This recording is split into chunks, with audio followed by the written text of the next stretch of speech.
દોસ્તો મારી ગુજ્જુની મોજ ચેનલમાં આપનું સ્વાગત છે। આજના વિડીયોમાં આપણે વાત કરવા જઈ રહ્યા છીએ કે જુઓ પૂનમ ભાભીની આ લાડકી વ્યૂ એની તબિયત અત્યારે સારી નથી, તે હોસ્પિટલમાં છે, આપણે બધા જાણીએ છીએ। તો દોસ્તો એની તબિયત વધારે બગડી છે। જુઓ ત્યાં એને તો હોસ્પિટલમાં એડમિટ કરી છે। તો કાજલ બેન અને તેમનો આખો પરિવાર એટલે કે તેમના પપ્પા, પાર્વતી ભાભી બધા જ લોકો જુઓ ગાડી લઈ અને વ્યૂની ખબર પૂછવા અને રાતનું ટિફિન આપવા માટે પહોંચી ગયા હતા હોસ્પિટલે। તો દોસ્તો સંજયભાઈ રણજીતભાઈ કઈ જગ્યાએ ગયા હતા કે તેઓ તો રાતે અડધી રાત્રે આવ્યા એટલે કે 12:15 થયા ત્યારે તેઓ આવ્યા હતા ત્યાં। તો દોસ્તો તેઓ કઈ જગ્યાએ ગયા હતા અને પૂનમ ભાભી એકલા હોસ્પિટલે રોકાયા હતા, સાથે કોણ કોણ હતું એ બધું જાણવા મળશે તમને મારા આ વિડીયોમાં। મારી ચેનલ ઉપર નવા હોય તો ચેનલને ફટાફટ લાઈક શેર અને સબસ્ક્રાઇબ કરી દો। Full video in life of Thakor channel દોસ્તો ફૂલ વિડીયોને લિંક ડિસ્ક્રિપ્શનમાં મૂકેલી જ છે, ત્યાં જઈને તમે આખો વિડીયો વોચ કરી શકો છો। આવી ટૂંકી ટચુકડી લાઈવ લેટેસ્ટ ટ્રેન્ડિંગ માહિતી મેળવવા માટે કરી દો મારી ચેનલને ફટાફટ સબસ્ક્રાઇબ। તો ચાલો દોસ્તો હવે તમને વધારે રાહ ન જોડાવતા આપણે વિડીયોની શરૂઆત કરી દઈએ। તમે વિડીયોમાં જુઓ કે પાર્વતી ભાભી રસોઈની તૈયારી કરી રહ્યા છે અને કાજલ બેનીમાં પણ ઘરના દરેક કામો હેલ્પ કરી રહ્યા છે। અને દોસ્તો આજે તો વિયુને તો હોસ્પિટલમાં એડમિટ કરેલી છે અને સંજયભાઈ અને રણજીતભાઈ બંને લોકો ક્યાં ચાલ્યા અને હવે કાજલ બેનીબા તેમના ઘરે ક્યારે જવાના છે? તેઓ કહે છે કે હું તો આવતીકાલે ઘરે જવાની છું, બપોરના 3 વાગ્યા આસપાસ કદાચ તેઓ જવાના છે સરગાસણ।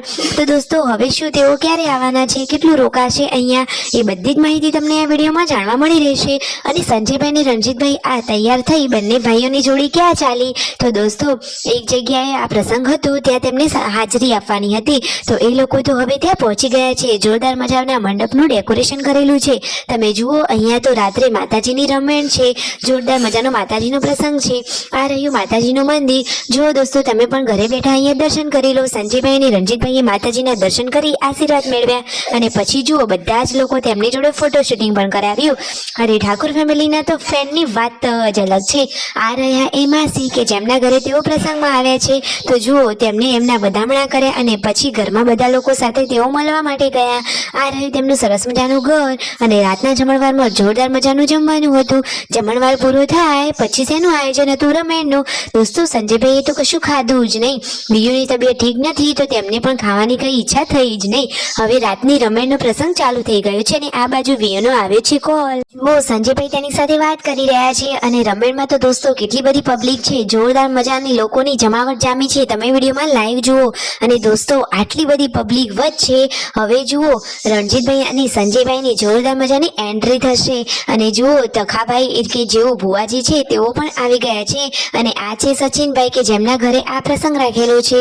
તો જુઓ હવે તખાભાઈની, રણજીતભાઈની અને સંજયભાઈની આટલી બધી પબ્લિક વચ્ચે જોરદાર મજાની એન્ટ્રી થઈ ગઈ છે। અરે ઠાકોર ફેમિલીની તો બાકી મોજ જ અલગ છે। એ તો જુઓ કેટલું મોટું નામ કમાવ્યા છે, બધા જ લોકોએ ફૂલોથી તેમનું સ્વાગત કર્યું અને સચિનભાઈ તો હજુ સુધી તેમના ઉપર ફૂલ પધરાવી રહ્યા છે। આ રીતે જુઓ કેટલા સરસ મજાના ડેકોરેશન વાળા મંડપ નીચે બધી પબ્લિક બેઠેલી છે અને પછી રાત્રે આ રીતે હાજરી આપી અને તેઓ ઘરે જવા નીકળ્યા। દોસ્તો ત્યાંથી નીકળતા જ રાતના 12 વાગી ગયા હતા અને સવારે 2:30 થી 3 વાગે તેઓ પહોંચી ગયા છે હોસ્પિટલે। તો જુઓ વ્યૂ તો અત્યારે સૂઈ ગઈ છે, પૂનમ ભાભી પણ તેની સાથે જ હતા। જુઓ તેને તો ફટોફટ સારું થઈ જાય એવી ભગવાનની પ્રાર્થના। સંજયભાઈ તો વ્યૂ માટે થોડું ઘણું ખાવાનું પણ લાવ્યા હતા અને આજે તો સંજયભાઈએ પણ કશું ખાધું જ નથી। જુઓ વિયાંશની તબિયતમાં હવે થોડોક ફેરફાર તો છે પરંતુ હજુ એટલું બધું સારું થયું નથી, ડોક્ટરે તેને તો ઓરી અછબડાની અસર કહી છે, તો હવે તેને એડમિટ કરી ફટોફટ સારી કરી દેવામાં આવશે, ફટોફટ સારું થઈ જાય એવી જ પ્રાર્થના।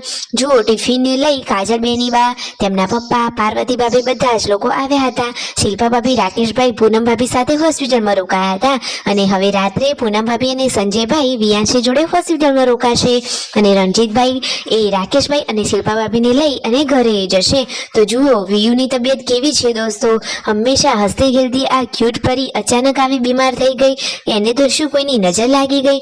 જુઓ સંજયભાઈ તો તેને જોઈને જ એકદમ ચિંતિત થઈ ગયા છે, તેમને તો આ વિયાંશી ખૂબ જ લાડકી છે અને તેની તબિયતને આવું થાય તો તેમની ચિંતા તો થાય જ ને દોસ્તો।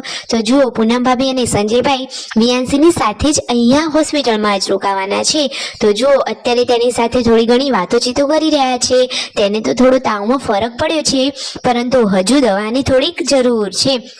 ફાઇનલી હવે રાકેશભાઈ, શિલ્પા ભાભી અને રણજીતભાઈ થાર ગાડીમાં બેસીને જઈ રહ્યા છે ઘરે। દોસ્તો આજે તો ઘરે જતા ઘણું મોડું થઈ ગયું, સવારના 4 વાગી ગયા। વિડીયો ગમે હોય તો લાઈક શેર અને સબસ્ક્રાઇબ।